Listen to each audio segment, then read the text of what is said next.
ही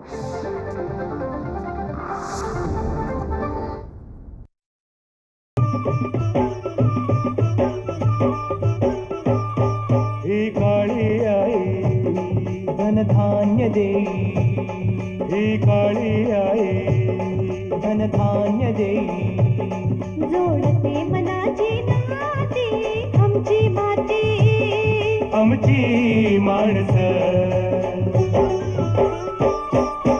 आमची माती, आमची माणसं, आमची माती, आमची माणसं, आमची माती, आमची माणसं, आमची माती, आमची माणसं.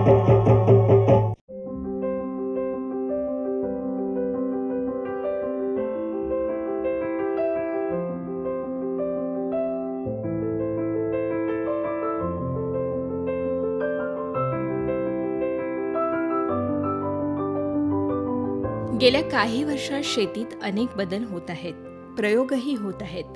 शिवाय कमी खर्चात, कमी श्रमात उत्पादन काढणं ही काळाची गरज निर्माण झाली आहे. शेतीतील उत्पादन वाढवण्यासाठी रासायनिक औषधांचा वापर वाढला आहे. शेतीमध्ये रासायनिक खतांचा अतिवापर केल्यानं अन्नसाखळी बिघडली आहे. निरोगी आणि सुदृढ भारतासाठी शेतकऱ्यांनी विषमुक्त शेतीकडे वळणं ही काळाची गरज निर्माण झाली आहे. यासाठीच महात्मा फुले कृषी विद्यापीठाच्या वतीनं नुकतंच फुले कृषी महोत्सवाचं आयोजन करण्यात आलं होतं. या महोत्सवात कृषी विषयक प्रदर्शन, प्रात्यक्षिकं, चर्चासत्रांचं आयोजन करण्यात आलं होतं.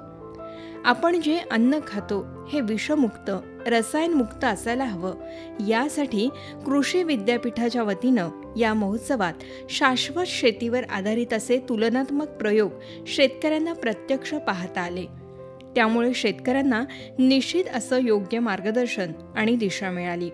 शिवाय शेती करत असताना कोणत्या प्रकारचं उत्पादन घेणं आवश्यक आहे, तसंच बाजारपेठेसाठी कोणतं उत्पादन योग्य आहे याबाबतही मार्गदर्शन मिळालं. या प्रसंगी बदलत्या काळाची गरज ओळखून रासायनिक खतांचा वापर टाळून विषमुक्त शेती आपल्या आरोग्यासाठी कशी महत्त्वाची आहे याविषयी राहुरी महात्मा फुले कृषी विद्यापीठाचे संशोधन संचालक प्राध्यापक डॉक्टर विठ्ठल शिर्के यांनी माहिती दिली. सेंद्रिय पद्धतीनं आणि जैविक उत्पादनाचा योग्य प्रकारे वापर करून जे काही भाजीपाला पिकं असतील, तृणधान्याची पिकं असतील, मिलेटची पिकं असतील, तर हे जे काही शहरामधले विद्यार्थी असतील, नागरिक असतील, शेतकरी बांधव असतील, तर ह्यांना आता नवीन पुढच्या युगामध्ये काळाची गरज ओळखून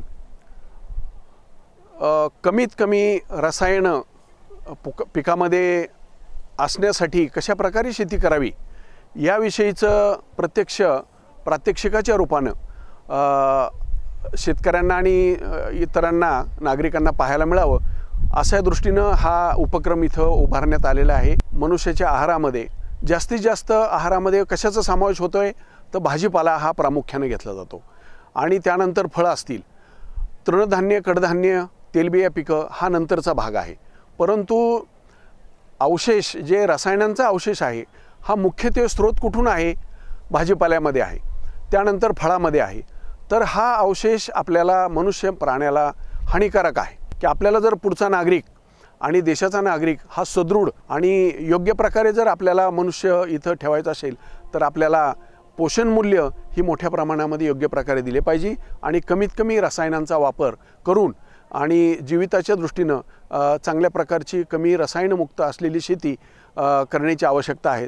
तर ह्या अनुषंगानं विद्यापीठाने हीच गरज ओळखून महात्मा फुले कृषी विद्यापीठानं हा उपक्रम घेतला आहे.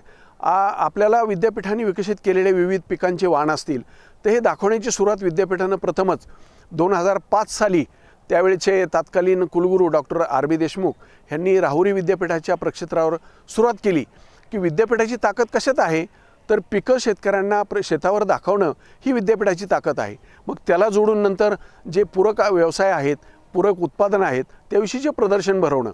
परंतु विद्यापीठाचा मुख्य उद्देश आहे हा शेतावरती ते पिकं दाखवणं आणि त्याचं महत्त्व सांगणं.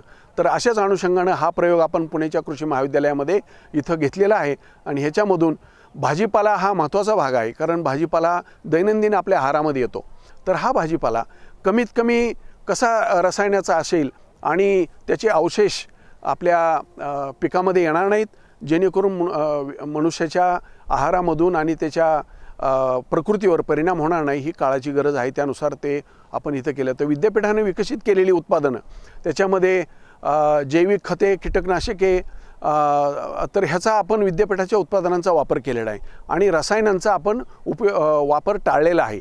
यावेळी प्राचार्य डॉक्टर महानंद माने यांनी महोत्सवाविषयी, त्यातल्या वेगवेगळ्या उपक्रमांविषयी आपल्या भावना व्यक्त केल्या. ह्या 5 एकर क्षेत्रामध्ये आपण 100हून अधिक प्लॉटवर भाजीपाला देशी विदेशी आणि आमच्या विद्यापीठाने महात्मा फुले कृषी विद्यापीठ राहुरीने विकसित केलेले भाजीपाल्याचे विविध वाण, तसेच आपलं मूग, भुईमूग, सूर्यफूल, मका आणि इतर चारा पिके या सर्वांचे 100च्या वर असलेले प्लॉट पाहत आहोत. यामध्ये 40च्या वर विकसित केलेले, आमच्या विद्यापीठाने विकसित केलेले वाण आपण दर्शवलेले आहेत.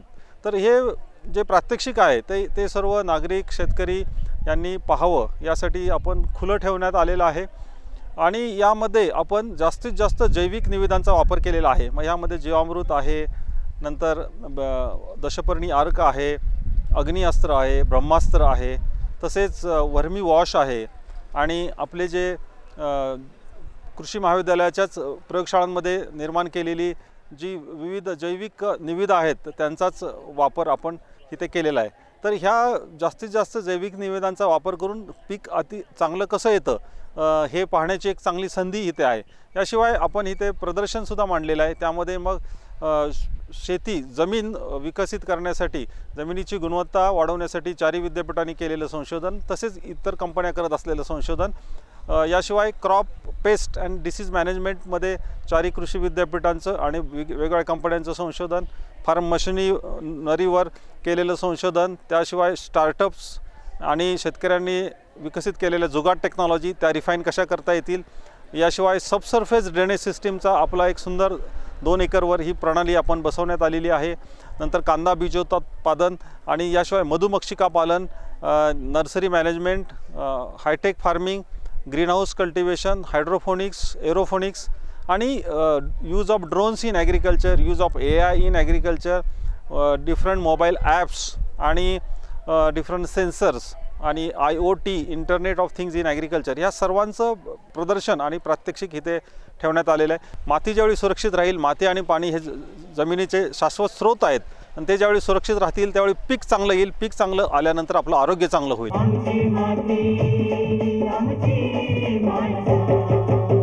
कृषी महाविद्यालयाच्या उद्यान विद्याचे प्राध्यापक डॉक्टर सुभाष भालेकर यांनी या महोत्सवात घेण्यात आलेल्या वेगवेगळ्या भाजीपाला, फळं, तृणधान्य या पिकांच्या वाणाविषयी माहिती दिली. तसंच कृषी अनुभवातून शिक्षण या माध्यमातून विद्यापीठाच्या विद्यार्थ्यांनी लागवडीपासून विक्रीपर्यंत सगळं नियोजन कसं केलं याविषयी सांगितलं. हे जे काही क्रॉप्स आम्ही ग्रो केलेले आहेत हे सर्व जे आहेत आम्ही जैविक खतावर ग्रो केलेले आहेत.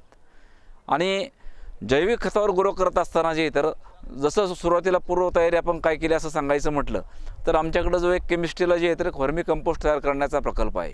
त्यांच्याकडचं आम्ही जे तर व्हर्मी कंपोस्ट खरेदी केलं. सर्व बेड्सवर पहिल्यांदा व्हर्मी कंपोस्ट टाकलं. त्यानंतर जे तर आम्ही मल्चिंग जे आहे ते मल्चिंग टाकलं. मल्चिंग टाकण्याचा उद्देश एवढाच होता की आपल्याला जे तर ते जे येणारं जे तण आहे तर हे तण त्याच्यावर यायला नको, पाण्याचं इव्हॅपोरेशन जे जास्त होतं, पाण्याची बचत व्हावी आणि आपले पिकं जे आहेत तर ते चांगले राहावे. वापरलेलं मल्चिंगमध्ये 2 कलर आहेत. वरचा भाग जो दिसतो आपला सिल्वर आहे, खालचा भाग जो दिसतो आपला ब्लॅक कलरचा आहे. त्याच्यामुळं झाडांच्या मुळाला किंवा काय त्या मल्चिंगचा कुठलाही त्रास होणार नाही त्याचीही काळजी आम्ही घेतलेली आहे. आता दुसरी गोष्ट म्हणजे इथं जे आपण पाहता लावलेला जो झेंडू दिसतो त्या झेंडूमध्ये जे तर 3 रंग आहेत, येलो आहे, ऑरेंज आहे, गोल्ड आहे.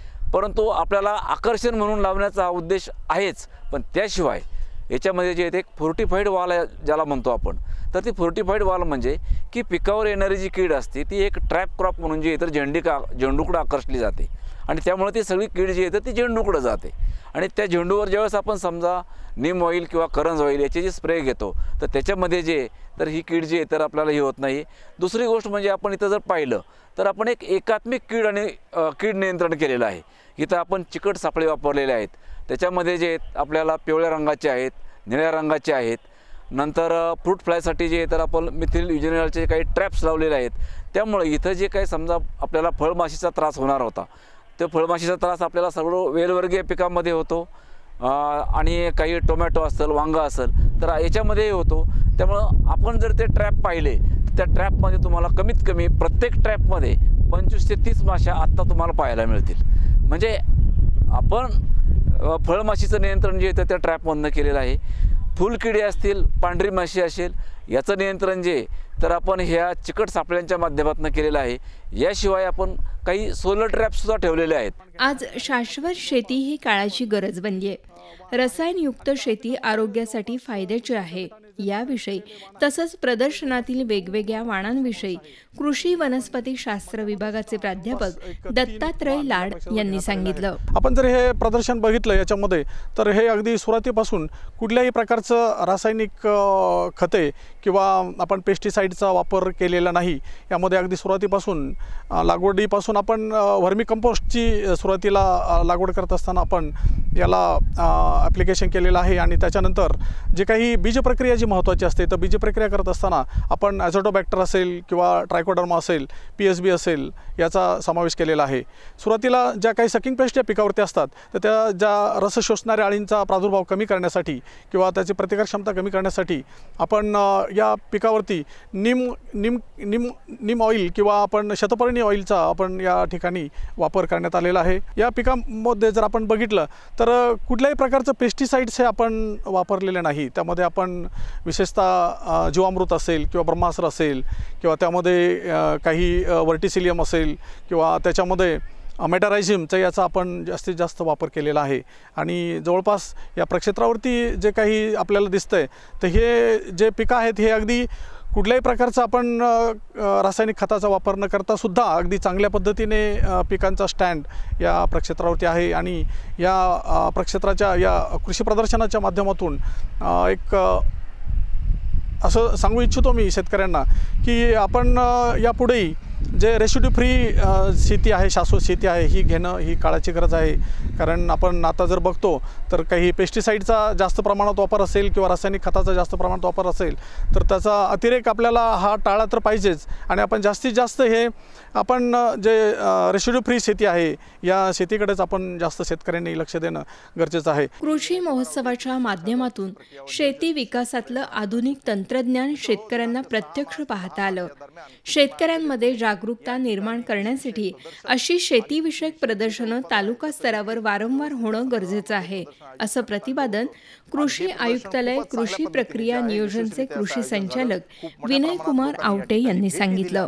अनेक प्रकारचे शेतकऱ्यांनी या ठिकाणी भेटी दिल्या. शेतीविषयक नवीन प्रयोग जे आहेत या ठिकाणी प्रत्यक्षात लाईव्ह डेमॉन्स्ट्रेशनच्या माध्यमातून या ठिकाणी मांडणी केलेली आहे. पुणेकर देखील खूप मोठ्या प्रमाणामध्ये या ठिकाणी त्यांनी ती भेट दिलेली आहे आणि त्यांना देखील शेतीचं ज्ञान देण्यामध्ये जे आहे तर हे प्रदर्शन खूपच उपयुक्त ठरलेलं आहे.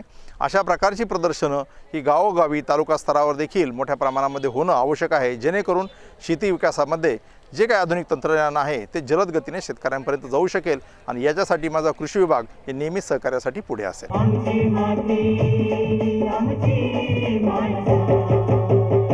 कृषी महाविद्यालयाच्या प्रांगणात उभारलेल्या फुले कृषी महोत्सवात राज्यस्तरीय खरेदीदार विक्रेता मेळावा अतिशय उत्साहात पार पडला.